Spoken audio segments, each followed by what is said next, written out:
This video is brought to you by Squarespace. Great success? My name is Felix and I am your host for today's episode of What About It? Starship finally lifts off for its long-awaited test flight. Starbase gets completely obliterated in the process, Falcon Heavy is back on track for launching in a few days, and Europe launches one of its most ambitious missions yet. Stay tuned and let's dive right in. Starship updates. It finally happened after seeing no flight activity from Starbase for almost 2 years. SpaceX finally launched the first orbital duo of Booster 7 and Ship 24. The most powerful rocket humanity ever built cleared the tower on April 20th, but at what cost? Let's take a look at how all this unfolded and later what important conclusions we can draw from this. In the previous episode, I told you the most crucial part of Starship launch prep, the launch license, was still missing. As of April 14th, this was no longer true. The Federal Aviation Administration finally got all the paperwork done and released the long-awaited license, allowing launches of Starship prototypes over the next 5 years. It appears that SpaceX workers were just waiting for this moment, as just an hour after the license showed up, they were already all over Ship 24 and Booster 7 to install the flight termination system on both. Back then, no one knew just how useful this safety feature would become a few days later. Meanwhile, a TFR and a not MAR were released for April 17th with a backup window for April 18th. SpaceX also confirmed that they were targeting Monday for this historic event. Additionally, an official mission badge was released depicting what we all hoped would happen: Starship clearing the tower. Following a successful FTS installation, Ship 24 was stacked on top of Booster 7 for the last time, and after some launch site cleanup, the first orbital pair was ready to take to the skies. During a Twitter space, Elon shared his thoughts on the whole mission, telling us that we shouldn't get our hopes up and that there is a really high probability that if anything goes wrong, the launch will be scrubbed. But overall, he assured that excitement was guaranteed. And exciting it was. After we said our last goodbye to Starship, we waited for additional confirmations from SpaceX that they are really planning to launch it on April 17th. Aside from the liftoff time dragging out further down into the launch window, everything seemed to go according to the plan. While we couldn't stream this event for you due to technical problems, yes, Starbase can be difficult to work at, we did set up our cams to get some crispy shots of Starship clearing the tower. At T-2 hours, the launch director gave a green light to start fueling the booster, shortly followed by starting the propellant flow to the Starship's tanks as well. 45 minutes before liftoff, SpaceX started its webcast, where we were greeted by some of the best rocket shots ever seen. Even everyone's favorite John Innsbrucker made it to the stream. John, you rock! Unfortunately, during the Starship fueling process, as it sometimes happens in the space industry, an unexpected issue popped up.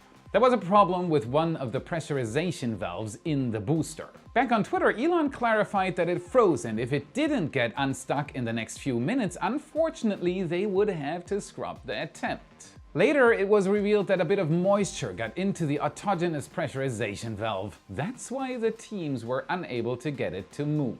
Just minutes before the planned liftoff, it was decided that the flight attempt would instead be changed into a wet dress rehearsal, which meant no Raptor ignition. Maybe, after all, there is no escape from a wet dress rehearsal. Definitely was a good thing to do this before the launch. Teams proceeded with vehicle fueling, but the clock was halted at the now planned T-40 seconds, after which the official broadcast ended. According to SpaceX, the next attempt was scheduled for no earlier than 48 hours after the scrub. Even though the orbital tank farm is designed to recover as much fuel and oxidizer as possible, some of it is still lost due to procedures like chilling down the pipelines or venting the excess propellant from the Starship itself. Additionally, a lot of liquid nitrogen is used to cool the fuel and it's wasted in the process. This is the main reason why the time needed for another attempt was so long. Let the flood of fuel tankers begin.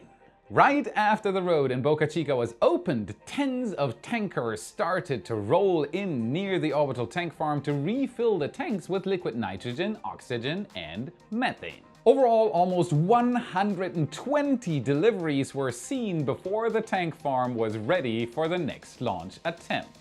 Workers used the time to address the issues that prevented them from launching on Monday, and as you can see on Hoopcam, they were really cheerful once they finished all the necessary work. On the following evening, the FAA decided to play games with us by first publishing temporary flight restrictions for Sunday, April 23rd, and backup windows in the following days, to then withdraw the TFR for April 20th just to reinstate it a few hours later. That was an emotional roller coaster.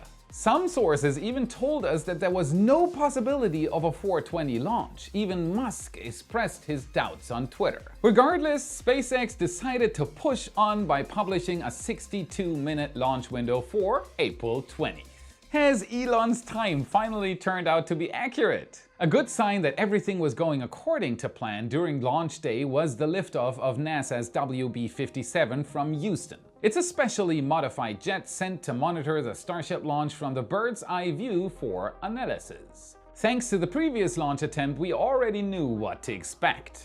That's why it was no surprise that at T-2 hours to liftoff, the launch director gave a green light to fill the rocket with methalox again, after which the webcast began and the clock started ticking. This time, SpaceX easily passed the point where they decided to scrub the last time, with no issues popping up during the whole fueling process. That was until T-40 seconds when the flight director had the last opportunity to hold the countdown, and that's exactly what happened. Due to longer booster pressurization than expected and some problems with second stage purging, the teams decided to take some additional time to make sure that everything was working as it should. Fortunately, not even 5 minutes later, all issues were resolved and the countdown continued, taking us just seconds before the ignition of the most powerful rocket ever created by humanity. As T-0 was just around the corner, the Raptors ignited, and after what felt like an eternity, Starship cleared the tower. No abort, no massive explosion, just a 5,000-ton skyscraper going up in a massive cloud of dust. It is impossible to describe how it felt. Imagine the loudest rumble you can possibly imagine and a sight straight out of some fancy sci-fi flick. Stunning in the very meaning of the word. Thanks to the reaction cam from Grandpa Joe, you can see that when the crackling came, I was just speechless and in utter disbelief at what we had just witnessed. So much waiting, so much testing, all this effort of thousands of workers dedicating their lives to this exact moment finally paid off. We saw explosions and we saw combustion instability, but Starship cleared the tower without blowing up the orbital tank farm and Mechazilla, and that's what mattered the most to us watching. The original plan was to get up to speed, reach max Q, separate the vehicles, and conduct a boost back burn. Unfortunately, as it is with most things, reality reminded us that things rarely go according to plan. Moments after liftoff, SpaceX's animation showed already 3 Raptor engines were out of service. They either didn't ignite at all, or they were possibly even struck by debris which caused them to fail. Being there and seeing the launch live, we were genuinely terrified by seeing the angle at which Starship cleared the tower. It reminded us of that infamous Astra flight. What do you think? Was this a simple pad clearance maneuver, or did SpaceX get extremely lucky? Let me know in the comments below. The second surprising thing about the liftoff was just how long it took Starship to get up to speed. It all comes down to the so-called thrust-to-weight ratio. It is a measure of a rocket's propulsion force or thrust relative to its weight, indicating its ability to accelerate vertically. So in simple words, it shows how quickly a rocket can ascend. The higher the number, the faster the acceleration. It has to be over 1 for the rocket to get off the ground at all. For a fully fueled Starship with 33 Raptor 2 engines at full thrust and assuming Earth's gravity, this number equals over 1.5. So comparable with the thrust-to-weight ratio of an SLS rocket, which would suggest a rapid ascent. But that's not what happened. Assuming 3 engines out from the get-go and the overall thrust set to 90% as confirmed by Elon, we can calculate the actual ratio. Each Raptor 2 provides around 2.3 meganewtons of thrust. That's a lot. So 30 of them at 90% of thrust is 62.1 meganewtons, which is even more. A fully fueled Starship itself has a mass of around 5,000 tons. So if we calculate the weight and then divide everything, we get to a ratio of only 1.264, which explains why it was so slow. Nevertheless, it was still ascending. As the fuel was burned, Starship became lighter and lighter. The thrust-to-weight ratio increased, which made it pick up more and more speed as a result. Before we get further into the launch, remember to like and subscribe and share the video, maybe even become a channel member or a patron if you appreciate the countless hours of research we put into today's episode. Thank you, and on we go with the mayhem. Unfortunately, just 30 seconds after liftoff, a small explosion could be observed. It appears to have happened above the engine section, which suggests that it was one of the 2 hydraulic pressure units installed on board Booster 7. It was one of the most crucial components for Booster 7 as it allowed the Raptor center engines to gimbal and correct the rocket's trajectory. As we got further into the flight, SpaceX surprised us with an insane engine shot from which we could clearly see that just a minute into the flight, the sudden Raptor death continued to spread. 5 engines were already out. The liquid oxygen levels were also dropping at a concerning rate. Beloved Ship 24 and Booster 7 were fighting at this point. I noticed some people on Twitter being terrified that Starship bent like a banana. Others worried that it was wobbling during its initial phase of the flight. But calm your nerves, that's just a rolling shutter effect caused by the immense vibrations during the launch. Google rolling shutter effect if you want to know more about that. After losing several more engines, it was finally time to separate the vehicles, and that was when things went from suboptimal to downright catastrophic. At this stage, the stack was supposed to do a pitch maneuver, where after shutting down the engines, the booster would naturally separate from the ship using centrifugal force to rotate and get ready to ignite the engines again for the boost back. In reality, even though the booster engine cutoff was called out, the Raptors never stopped firing and the rocket began to tumble. The fact that it was able to survive so many high G spins without just getting ripped into pieces shows how well designed the thrust structure of a Starship is. It's unclear to us why the booster didn't shut down. Either there was a problem with some hydraulic systems preventing the engines from turning off, or SpaceX decided to burn as much fuel as possible to get even more flight data. Either way, as the rocket reached an apogee of 39 kilometers and started to fall down, SpaceX had to do something, and that thing was to activate the aforementioned flight termination system. It is also not entirely clear if that's what caused the booster to explode, as the explosion seemed to emanate from the engines and expand rather slowly at first.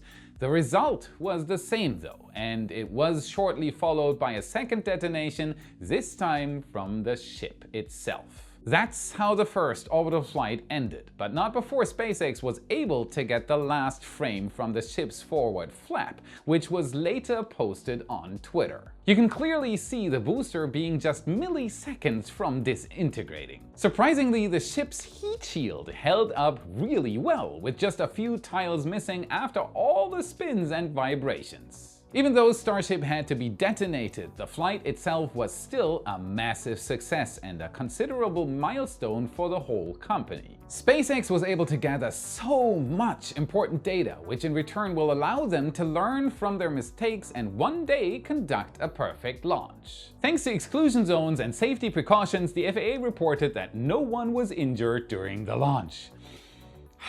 But didn't they forget about something? No one got injured besides the launch facility. Minutes after liftoff, a photo was posted showing the immense damage created by the 33 Raptor engines. There is a massive crater under the launch mount. It looks like the initial impact from the engines shattered the concrete base of the OLM, which sent shards flying everywhere up to the size of a semi-truck. Apparently, SpaceX's calculations based on static fire data suggested that the special Fondak concrete would hold up. But after seeing what happened during the launch, I doubt that any concrete in the world would be able to withstand this force. We can't be 100% sure, but there is a high chance that the debris from the now non-existing base struck Raptors and other important Starship components during liftoff, which in return resulted in them failing during the flight. As I've been saying for months now, the orbital launch mount as it is needs improvements. The best option would be to dig up a flame trench, but that might not be possible at Starbase because it's located in wetlands, and getting this approved would be a bureaucratic nightmare.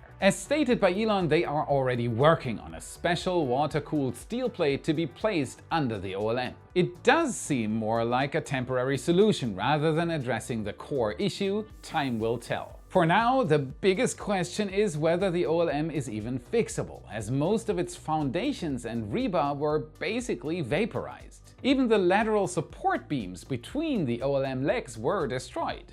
Nothing left but rebar. They can pour new concrete, but it remains unknown if it will regain its structural integrity.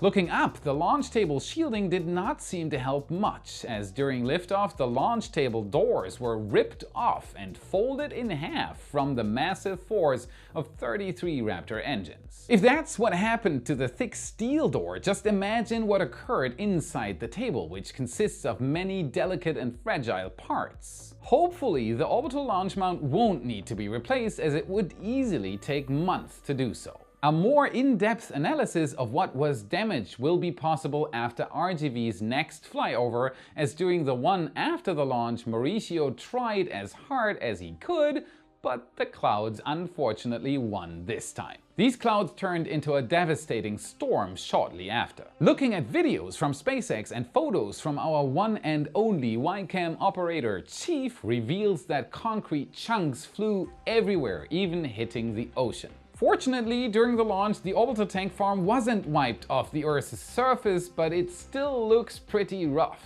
Big pieces of concrete landed on some of the horizontal tanks. Others dented the GSE shells. Fortunately, no tanks except one LOX tank appeared to be ruptured. Surprisingly, it looks like the least damaged piece of hardware was the Orbital Launch Integration Tower, or Mechazilla, itself.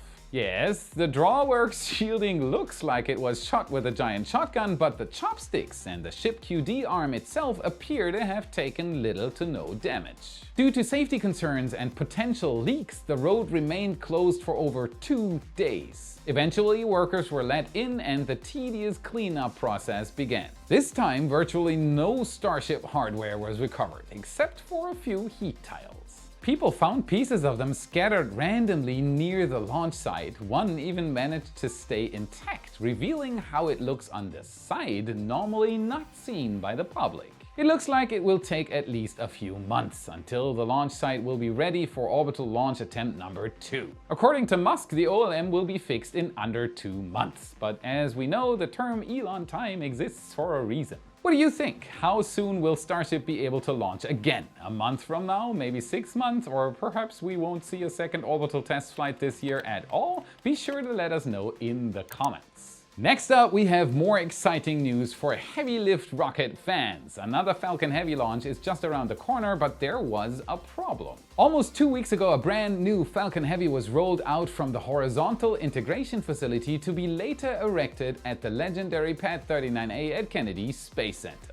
On April 14th, SpaceX conducted a static fire in preparation for the payload integration of 2 satellites, Viasat-3 Americas and Arcturus, on top of the rocket's second stage. Unfortunately, it appears that the static fire didn't go as planned, as the rocket was rolled back in and hasn't left the HIF since.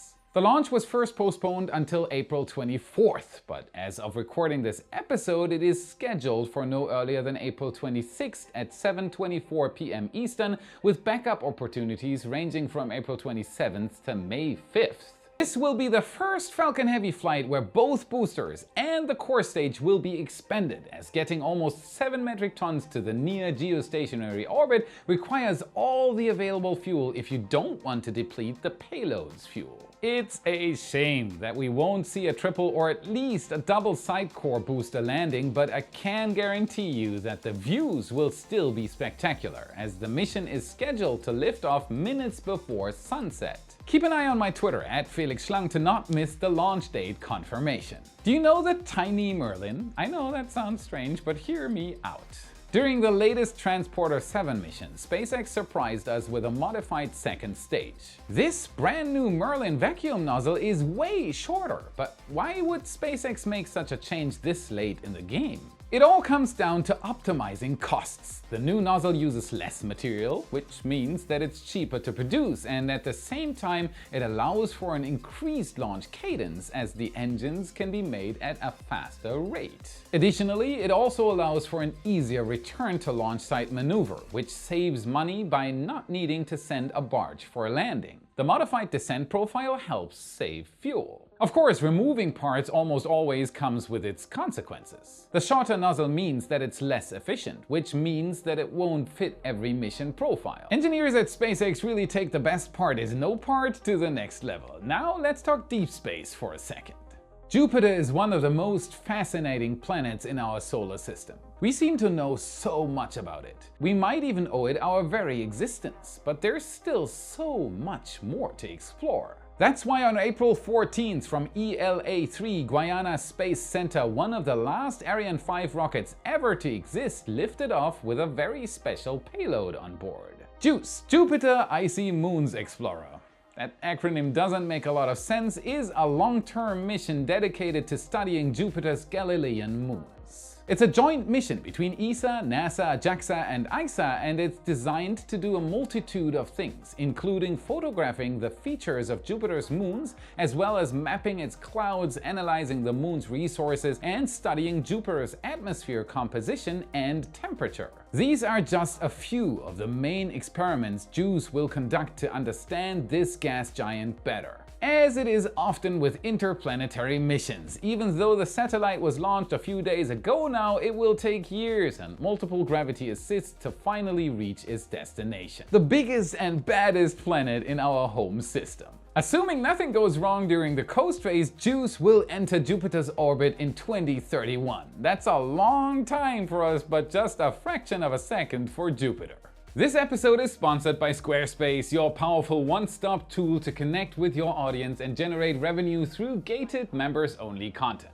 Manage your members, send email communications, and leverage audience insights. Create a community on your Squarespace website with a fully integrated commenting system that supports threaded comments, replies, and likes. Manage inventory, promote products, streamline bookkeeping, reconcile and file sales tax, ship products all around the globe. Display posts from social media profiles and automatically push website content to your favorite social media channels so your followers can share it too. Go to squarespace.com for a free trial, and when you're ready to launch, go to squarespace.com/whataboutit to save 10% off your first purchase of a website or domain.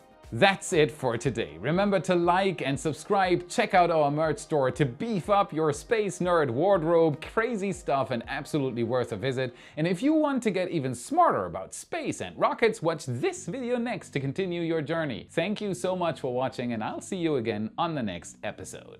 Great success! So this, excuse me, is a really high.